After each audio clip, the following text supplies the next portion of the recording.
What is up, my friends? Hey, this week I was thinking back to a conversation I had recently with a leader who was considering us working together and investing in his leadership. And one of the questions that we were talking about was, "Hey, tell me about the coaching conversations you're having with your team. How consistently are they happening? What does that look like?"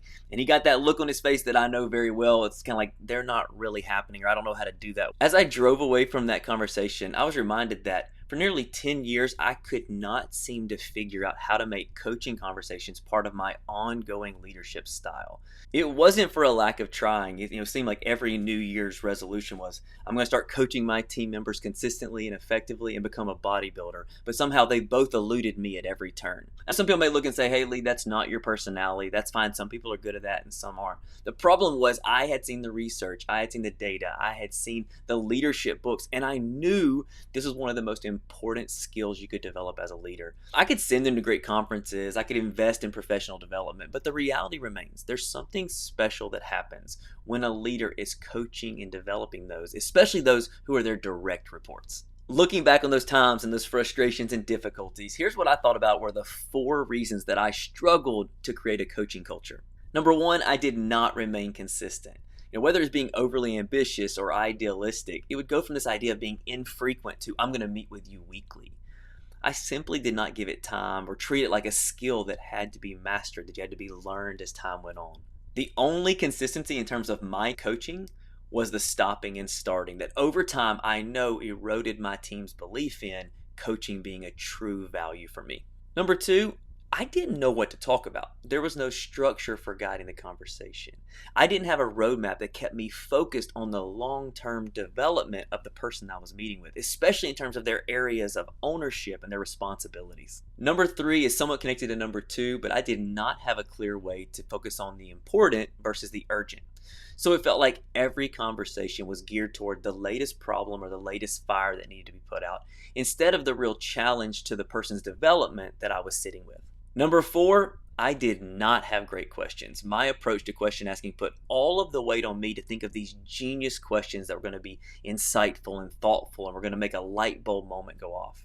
Instead of having a simple roadmap and then just getting curious about helping and serving the person I was sitting with. You hear those 4 things and you're thinking, "Man, I'm glad I didn't work on Lee's team." And you're probably right. I think about the saints who stood by me and endured my growth process. But the challenge for me is the challenge for all of us, and that is to stick with it, to figure out how to become a coaching leader. The promises of coaching and developing and maximizing our team are simply too big to ignore. The research from Gallup and articles in the Harvard Business Review make it very clear that coaching and maximizing, developing our most winnable employees, as John Clifton calls them, is one of the greatest opportunities for growth and success on your team.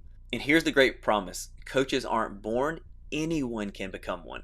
So, how can you use my 4 struggles, my failures, to think through your own approach? Number one, what consistent coaching rhythm can you keep up with? I encourage my clients to start with a monthly coaching conversation.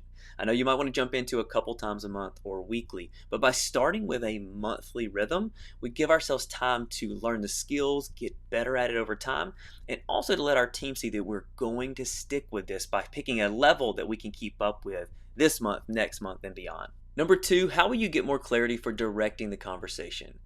I challenge my clients to use the FOS clarity framework: focus, ownership, and success measure. That way they're walking into every one of these coaching conversations with 15 to 20 possible questions, topics, so they can always feel confident that they have something valuable to discuss. Number three, how will I keep the important, the long term, the focus of our conversation?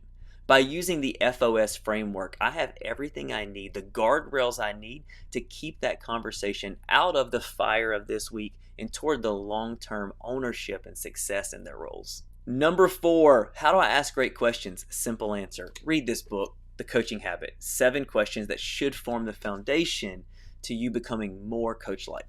We are all trying to gain the critical leadership skills that have the greatest impact on our team. It is hard for me to think of many skills that have a greater impact on my leadership or yours than our ability to be a coaching leader who gets the most out of each and every team member.